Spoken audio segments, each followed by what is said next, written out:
Isto confirmava as minhas impressões sobre os esforços titânicos que o Rabi da Galileia teve de fazer sempre que lutava por um hausto de ar.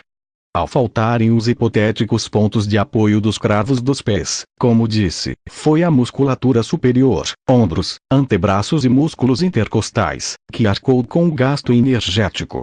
Porém, estas fibras se veriam bloqueadas também pela tetanização poucos minutos depois. Aos 18, os deltoides, vasos externos dos braços e supinadores, palmares maiores, cubitais e ancônios dos antebraços. Aos 20 minutos, aproximadamente, ficaram anulados os grandes peitorais e a poderosa rede muscular da zona superior da espádua, os trapézios. Este quase congelamento da formidável musculatura do Galileu precipitou a sua morte, ao sinal principal e horrível da asfixia.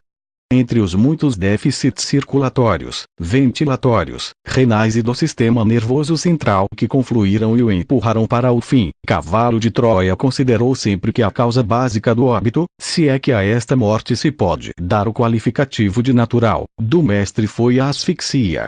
Pelas 14h55, o cérebro de Jesus entrou em coma de Pazé, com as trágicas consequências que isto significa. As áreas das perfurações dos carpos e pés projetavam um azul intenso, sinal evidente do importante processo inflamatório que tinha padecido e, consequentemente, de uma maior temperatura. Quando situei o laser no olho de Jesus, a dilatação da pupila ofereceu unicamente uma mancha escura, sinal claro de uma perda de visão. A temperatura das estreitas zonas periféricas da córnea, no entanto, ainda conservavam calor e foi possível registrar uns breves anéis azuis. O cristalino, finalmente, ganhara opacidade e a íris estava assimétrica. Na realidade, pouco mais se podia fazer. O general Curtis lutou para que os técnicos aperfeiçoassem o sistema de ressonância magnética nuclear, que nos teria permitido fazer o rastreio dos movimentos atômicos de algumas zonas-chave do cérebro do Nazareno, mas os trabalhos não chegaram a tempo. Tristemente, aquele homem que eu começara a admirar e querer, estava morto. Apesar de todo o meu treino, ao tirar os crótalos, deixei-me cair no duro chão do Gólgota. A melancolia foi germinando no mais íntimo da minha alma e senti que uma parte de mim mesmo ia com aquele ser. Uma melancolia sem horizontes que sei, se afastará do meu angustiado coração quando a morte encerrar definitivamente a minha pobre existência. Entretanto, como naquele dia junto das cruzes, continuo a chorar. Nem Eliseu nem ninguém do projeto jamais soube. A partir do fatídico momento da morte de Jesus, algo ficou destruído no mais fundo do meu ser. As minhas últimas horas na Palestina quase não tiveram sentido. Cumpri o que fora programado por Cavalo de Troia, mas quase como um autômato. E o pior é que nunca consegui recompor-me. Pelas 14h57 e 30 segundos, justamente quando o coração do Nazareno parou para sempre, aconteceu o inesperado. Com uma sincronização que ainda me aterra e que só pode ter uma explicação, aquela lua gigantesca começou a mover-se. E com a mesma lentidão com que encobrira o sol, assim se foi deslocando para o oriente, devolvendo-nos a transparente luminosidade daquela sexta-feira. O meu companheiro no módulo apressou-se a confirmar o que eu estava vendo. Pouco a pouco, sem pressa, como que a deixar-se ver o objeto, dirigiu-se para levante, desaparecendo atrás do Monte das Oliveiras. Aquele singular amanhecer foi acolhido com vivos sinais de alegria e assombro pelos legionários e pelo pequeno grupo de mulheres e saduceus que continuavam junto do penhasco. O mesmo aconteceu na cidade. Os seus habitantes consideraram esta libertação do sol como um sinal de bom augúrio. Foi então, enquanto o gigantesco disco deixava o seu estacionário, afastando-se, que o centurião, voltando-se para a cruz, de onde o mestre pendia, bateu na couraça que lhe protegia o tórax, com o punho direito e, apoiando esta atitude de saudação, sentenciou: certamente era um homem íntegro.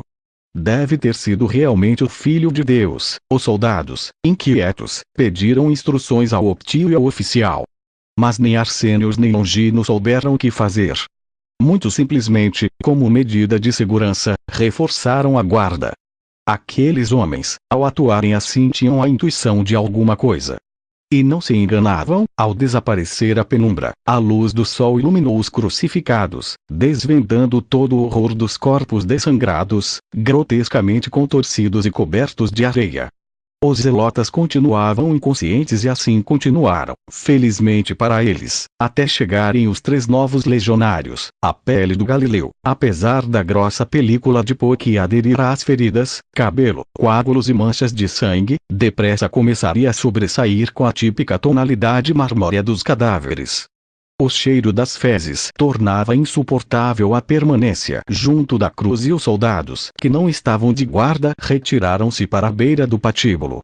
A situação passou a ser um pouco melhor quando, mal voltando a nascer o sol, o vento recomeçou a soprar de leste, embora mais fraco que nas horas anteriores. E agora, com a perspectiva do tempo, que para mim faço uma pergunta que então nem me passou pela cabeça.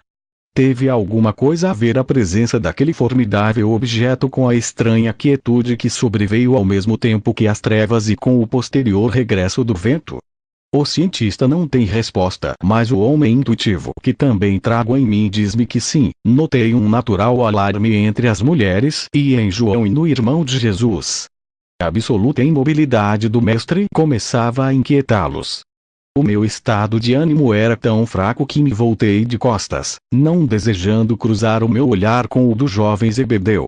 Então, para o ocidente, notei uma curiosa agitação entre os bandos de pássaros que geralmente tinham ninho nos muros da cidade. Apesar do vento, tinham levantado voo, dispersando-se em total desordem. Encolhi os ombros. Contudo, quase ao mesmo tempo, uma confusa barreira me fez voltar a cabeça para a muralha. O que vi deixou-me perplexo. Pela porta de Efraim começara a sair um tropel de cães, latindo queixosamente. Eu sabia que havia cães em Jerusalém, mas nunca pensei que fossem tantos. Pareciam nervosos, muito excitados e, principalmente, assustados. Como se alguma coisa ou alguém os tivesse posto em fuga repentinamente. Mas o que ou quem? Longino e eu entreolhamo-nos sem compreender, igualmente alarmados. O que estava acontecendo em Jerusalém? Os cães atravessaram o caminho em frente do penhasco, em direção aos campos de norte e de noroeste. Alguns, arquejantes, e farejando o terreno sem cessar treparam no alto do Gólgota, mas foram rapidamente expulsos pelos legionários. Poucos segundos depois, uma comunicação do berço causou-me um estremecimento, explicando em parte o anômalo comportamento dos animais. Os sensores de bordo tinham começado a detectar uma série de gases, com elevado teor de enxofre, bem como um leve aumento da temperatura ao nível do solo. Eliseu não tinha a certeza, mas era possível que se aproximasse um movimento sísmico. Aquela hipótese, sim, podia esclarecer em parte a inquietude das aves e dos cães. Os animais, e também o homem, ainda que em menor proporção, têm capacidade para inalar os gases que frequentemente antecedem o desencadeamento de um terremoto. Ao registrarem-se as primeiras perturbações no interior da Terra, os gases são expulsos através das estreitas fendas do solo e os animais podem inalá-los. Estes segregam imediatamente nos seus cérebros um volume de serotonina muito superior ao normal e esses citados hormônios desencadeiam os mecanismos da excitabilidade do indivíduo.